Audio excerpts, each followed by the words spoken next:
Hello everyone. Today in this module I am going to talk about the theory of island biogeography. One of the major topics in ecological biogeography is variation in the diversity of species among regions or habitats. Early observations of biogeography involved the examination of the geography of biodiversity around the globe. This was followed by recognition of the species area relationship. As area increases, the number of species present in the diversity also increases. The learning objectives of this module are Introduction to the theory of biogeography, islands and species area relationships, equilibrium theory of island biogeography, evidence for the equilibrium theory of island biogeography, island biogeography theory and conservation. A great deal of conservation research has been done on islands because they are small replicated units of area isolated from other habitat. They are very useful for species, community and ecosystem studies. Islands are used for studying evolutionary and ecological problems. Alexander von Humboldt in 1807 stated that larger areas harbor more species than smaller ones. Island and species area relationships. What determines the number of species on an island? Islands typically have fewer species than patches of the same size on continents. Large islands tend to support more species than smaller islands. Pritson in 1962 formalized that if the area of the island is plotted against the number of species on a logarithm scale, the relationship would be a straight line as S is equal to CAZ, where S is the number of species, C is constant meaning the number of species per unit area, A is the area of island and Z is a constant which varies between different taxa. The relationship between the number of species and area is called species area curve. Scientists have proposed that the species composition of an island is a dynamic equilibrium with the number of species resulting from a balance between colonization and extinction. That is, the number of species on an island reflects a balance between the rate at which new species colonize it and the rate at which populations of established species become extinct. The number of species on an island is increased by new colonizations, but decreased by extinctions. As long as the rate of new colonizations exceeds the rate of extinction, the number of species goes up, but when the rates become equal, the number no longer changes as it is at equilibrium.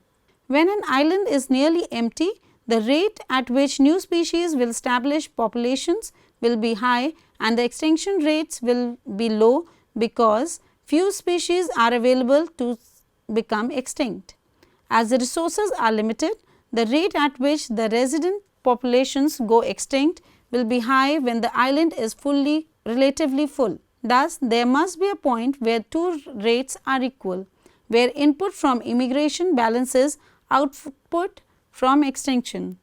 That equilibrium number of species would be expected to remain constant as long as the factors determining the two rates did not change. Equilibrium theory of island biogeography.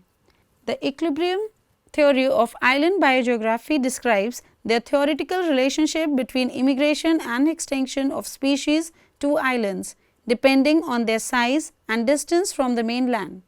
The theory builds on the first principles of population ecology and genetics to explain how distance and area combine to regulate the balance between immigration and extinction in island populations.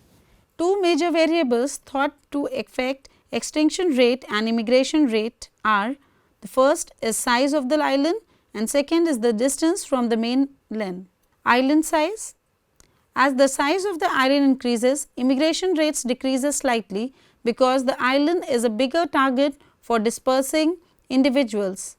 Extinction rate is lesser on the large island because larger islands support large populations or species which in turn provide buffer to extinction events. Distance effect. As the distance from the mainland increases, the immigration rate decreases as the far away islands are more difficult to reach and fewer species are able to cross that barrier.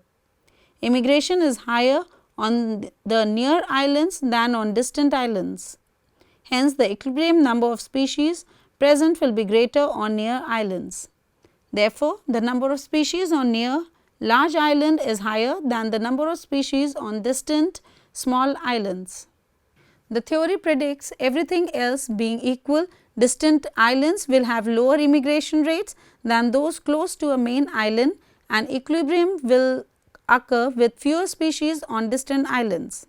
Close islands will have high immigration rates and support more species, as seen in the figure. By similar reasoning, large islands with their lower extinction rates will have more species than small ones, again everything else being equal, that is, the frequently is not for larger islands often have a great variety of habitats and more species for that reason. Evidence for equilibrium theory of island biogeography. How well does it explain what we actually observe in nature? One famous test of the theory was provided in 1883 by a catastrophic volcanic explosion that devastated the island of Krakatoa, located between the islands of Sumatra and Java. The flora and fauna of these remnant and the two adjacent islands were completely exterminated, yet within 25 years. 13 species of birds and recolonized what was left of the island. Between the explosion and 1934, 34 species actually became established, but 5 of them went extinct. In 1984 and 85, 35 species were present. During 1934 to 1985, a further 14 species had become established and 8 had become extinct. As the theory predicted, the rate of increase declined as more and more species colonized the island. In addition, an equilibrium was approached, there was some turnovers. The authors also tested the theory against experimental data. Wilson and Simberloff in 1969 artificially created miniature Krakatoas by fumigating small mangrove islets to exterminate all the arthropods. Wilson and his colleagues then routinely surveyed the arthropod species that recolonized these islets. They found that the number of species on these miniature Krakatoas returned to pre-extermination levels within 2 years, where they remained stable thereafter, which demonstrated that species equilibria do exist. The predicted distance effect was also confirmed. The farther an islet was from the mainland, the fewer species it held. Island biogeography theory and conservation.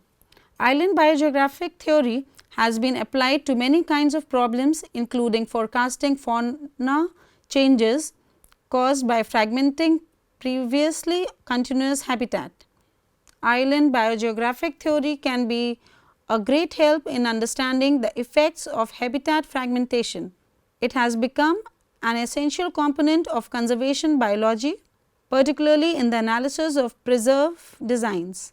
The fragmentation of natural habitats results in smaller patches surrounded by uninhabitable or hostile human environment. The remnant patches of the habitat, national parks and nature reserves can be considered islands. The relationship between reserve area and probability of a species survival is characteristically different from different species. Explicit suggestions thus can be made for the optimal geometric design of reserves. To summarize this module, the island biogeography theory has not kept pace with growing understandings of the complexity of nature. One of the major challenges for the theory of island biogeography has been in understanding the origin of the diversity patterns on oceanic islands. This has led to the introduction of new theories. Island biogeographers are moving towards a new synthesis, identifying and incorporating aspects of the island systems that were not considered in the past. Thank you.